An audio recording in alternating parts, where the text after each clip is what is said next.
Hey guys, welcome back to the channel. Hopefully everybody's doing great. It is Thursday, May 28th, 2026 today. And I had an idea of a video that I wanted to make, and I've been thinking about it for a long time. Well, shouldn't say a long time, but a fair amount of time. And I think it's an important topic to discuss. Now, before we get started, I want to let everybody know that I don't judge anybody's personal decisions. I don't judge anybody's interests. I don't judge anybody's likes. I simply want to talk about this topic today to bring a little bit more awareness to it, maybe to some people who aren't aware of it. It's as simple as that. So, without further ado, as you guys see from the topic of the video here, yes, it is why I quit cannabis. And let's just start from the beginning.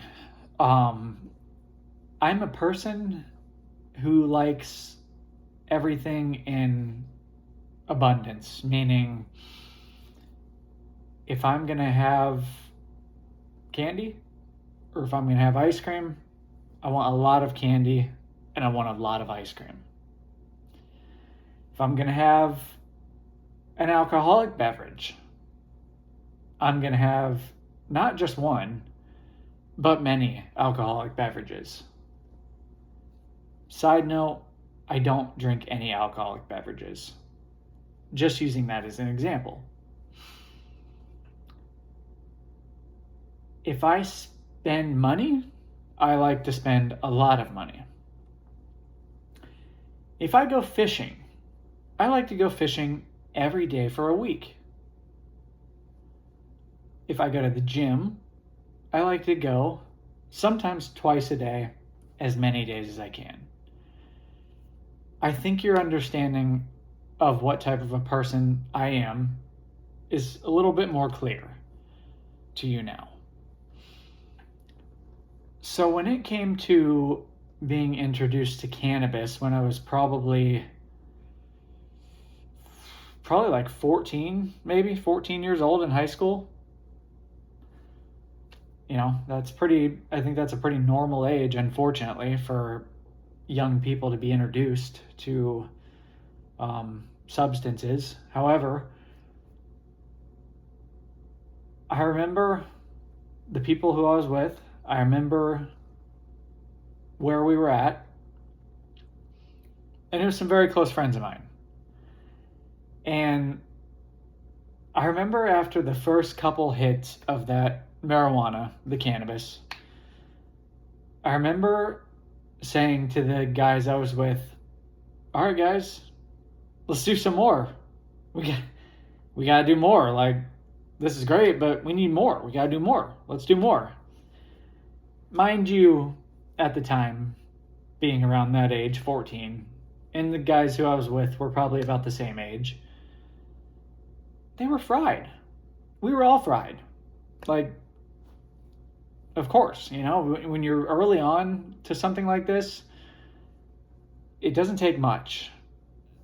But that's when I knew at that very young age that I had something different in my mind than what the people who I was with had in their mind. And so I'll always look back at that, and I'll never forget that and they laughed, we all laughed it off, and we did more, of course, being young and dumb. And we had a great time. But as I got older, as I'm continuing to get older, I've realized something about myself, and that is I don't like moderation. I like doing it all and a lot of it. So moving forward in life, I had some things that I went through that brought me back to marijuana and brought me back to cannabis. And the way that this particular substance comforted me in my life, it gave me this feeling of protection, comfort, elevation, creativity. But the most important thing that it did was it numbed me from what I was having pain from. And unfortunately,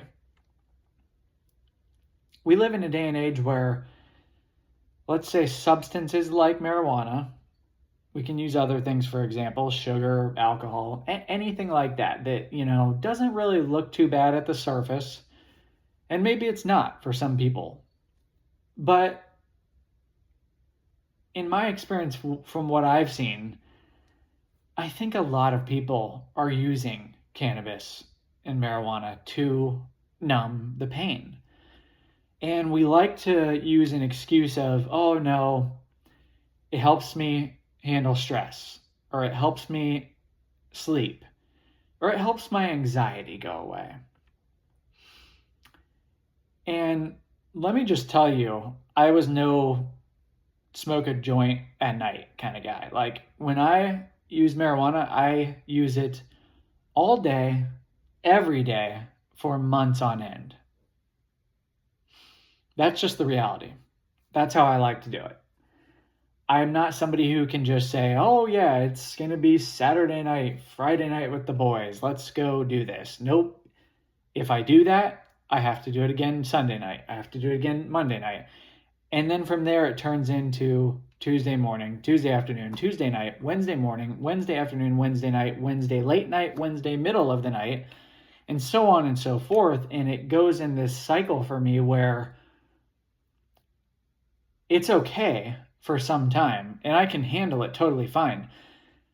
At many points in my life, I've done some of the biggest things. I've achieved some of my biggest results and accomplishments in my life under the influence of cannabis and marijuana. And, one could look at that, and that's why some people do look at that and say, well, that's why I choose to partake, and that's why I choose to use it still. And again, that is okay. I don't have a problem with what other people do. I'm just speaking from my experience and just trying to shine a light on the fact that using cannabis can become very dangerous. And what it did for me was when I would use it for an extended period of time, I would get to a point where it no longer became helpful. It no longer was making me feel good. It no longer was making me feel more of myself. It no longer was making me think that, oh, I'm more creative and I get more energy from this, and I can talk to people, like a social factor, such as like kind of what alcohol does for people. That's what my mind used to tell me, is that, cannabis helped me in social situations because I have social anxiety, which many humans do. Like, right? Like we don't want to admit that, but most of us just have this. I can tell a lot of the time, even when I'm talking to other people, that they're uncomfortable. And everybody's a little bit uncomfortable sometimes when it comes down to social situations. So again, going back to that, that's why I would use it, is to help me in these situations. Well, then it would get to a point where I'd be using it so much and I'd be, just feeling totally disconnected from everything in life. Whether that's family, friends, professional settings, career, whatever it is. I just got to a point where I was like, man, this stuff, and mind you, I've been to that point many times in my life where I get there and I'm like, this stuff is just not what, society, I should say, wants us to believe that it is, yet alone my own brain, because I as well believe that it is a huge helper in life.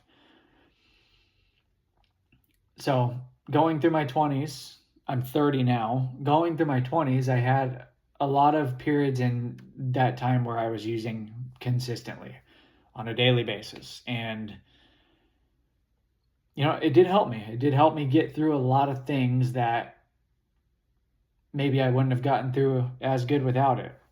However, going into kind of the benefits of being cannabis free now in the video, let's get to that. So currently I'm about 8 months completely off of THC. No THC for 8 months.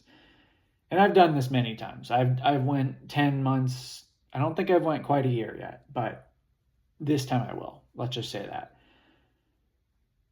Sitting here at 8 months, I've realized some things, and I've realized that what you want to hear most likely out of this video is that everything gets better when you stop cannabis and you become enlightened and you have more energy and you have yourself back, essentially. Because when you're on cannabis, like the way I was, or any type of substance that you rely on, unfortunately it kind of takes over you, and it kind of robs you of your identity in a way. At least that's what it did for me. So it'd be great if I could sit here and say everything just gets all better and everything, gets easier. However, this time around, it's been the exact opposite.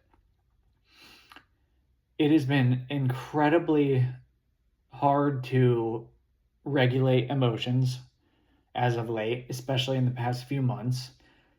I went through some pretty big changes in life, so that could obviously have a lot to do with it. Whereas most of the time when I went through big changes in my life, I've medicated myself with the cannabis. Now, facing everything head on and being totally sober, I'm talking totally, like I don't drink, I don't smoke, I don't do any nicotine, I don't do anything. And it just takes a certain amount of discipline, because right now things are going pretty good in my life. I could say that things are going good. And in the past, when things start to go good, that's when I've slipped up. That's when I've said, I can start doing cannabis again and I can handle it. And every time I'll be 6 months in to that. After the day I decide that I'm good, I'll be 6 months in and I wake up and I'm like, I cannot do this anymore. I can't handle this. My life is starting to fall apart again. And normally, I would think people, when they get to a low point in their lives, that's when people turn to substances. And I've been there too. But I've just realized lately, as I've gotten older, it's now when things are good. That's when something in my mind gets triggered and says, okay, time to get back on, time to let loose, and time to ease your pain that, is still hidden in me deep down. And 8 months in this time, it's been the hardest yet. I don't have any cravings. I don't have any, itchings for anything, but it's been the hardest to get back to myself and to find myself. And every single day, I try very hard to remind myself that yes, it might feel good to go back, and yes, it might feel good to feel those effects of cannabis in certain situations. However, if there's not one thing that I have learned about myself personally at this age and at this point in my life, it's the fact that I can't go back, and I cannot do that. And I have a lot that I live for other than myself. Most importantly, I do live for God. And whether you're religious, spiritual, whatever it may be, whether you're not, that's totally fine too. That's just what I live for in my life because it gives me the most purpose. Second, I have a family that needs me. They need Riley. They need dad. They need husband. They don't need guy who is just kind of floating through life, disconnected, detached from the feeling that you're supposed to feel.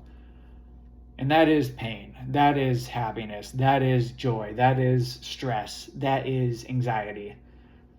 And I'm starting to realize, finally, at this point, that those are all meant for us to feel.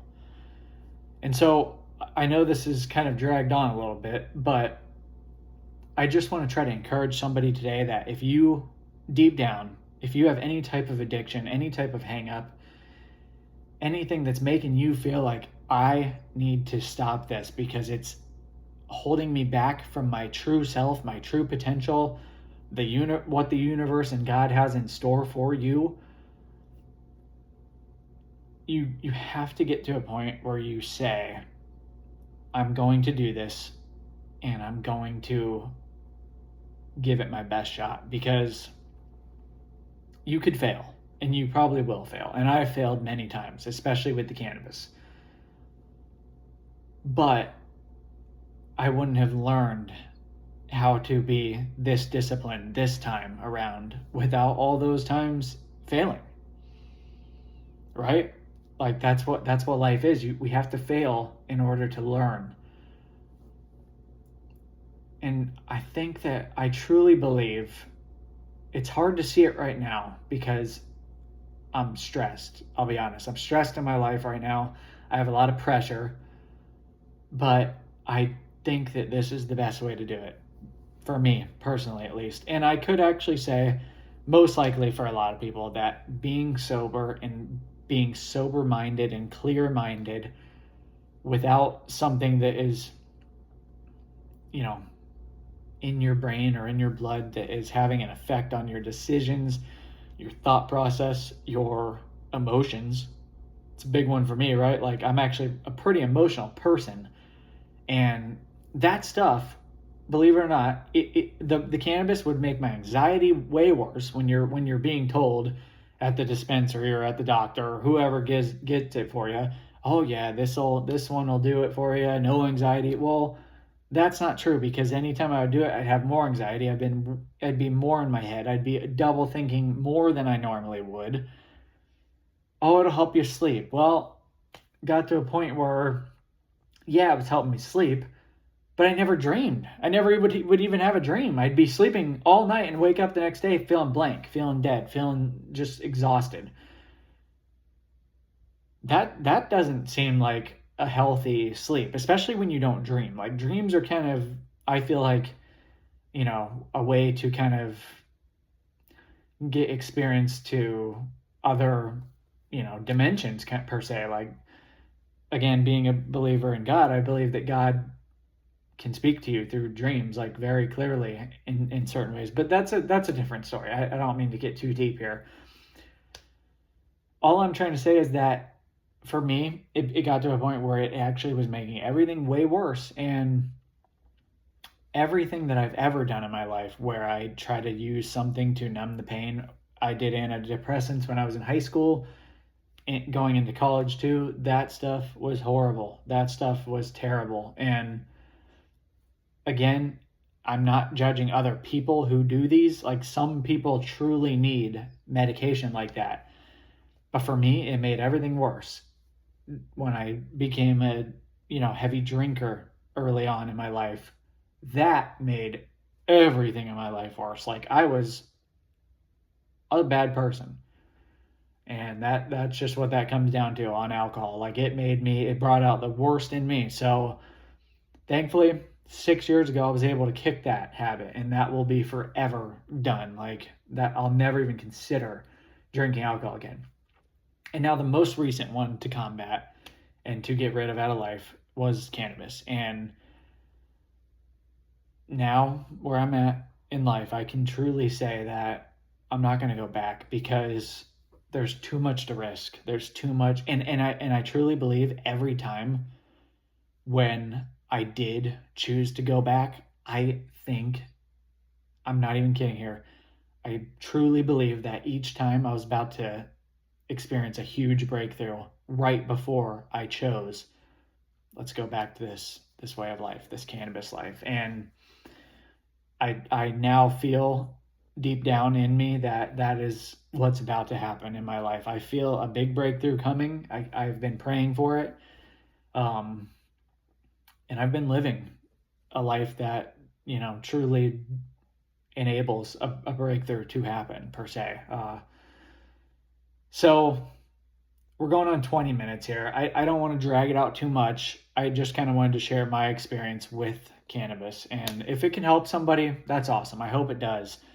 Drop a comment if you've got through the whole video. Like, I truly appreciate you watching if you watch this whole video, but drop a comment, message me on here, whatever, like, but just know that if you've been having thoughts that you need to get rid of something, that's yourself telling you deep down, you're conscious. And your conscious is you. Your conscious is everything. Consciousness is everything. It knows what you need and it knows what's best for you. So listen to yourself. Listen to what your heart is saying to do, not your brain. I think that's the way it should be put, because your heart knows best. And I know that I'm listening to my heart this time around because, like I said, personally, I have too much to lose. I don't want to slip up now. So that's my thoughts on cannabis. And just to say, I'm a lover of it. Clearly, like if I wasn't married, that would be my second wife. Cannabis would be my second wife because I love it, and I think it is a great thing for a lot of people. But you have to have a certain relationship with it to where you understand if you are living for cannabis or if you're living for life. Because when I do it, I live for the cannabis, and I find any way possible to be with the cannabis at all times. So, guys, if you've made it this far, thank you. I appreciate you all. I hope everybody has a blessed rest of the week, and we'll talk again soon. Thanks so much. Take care.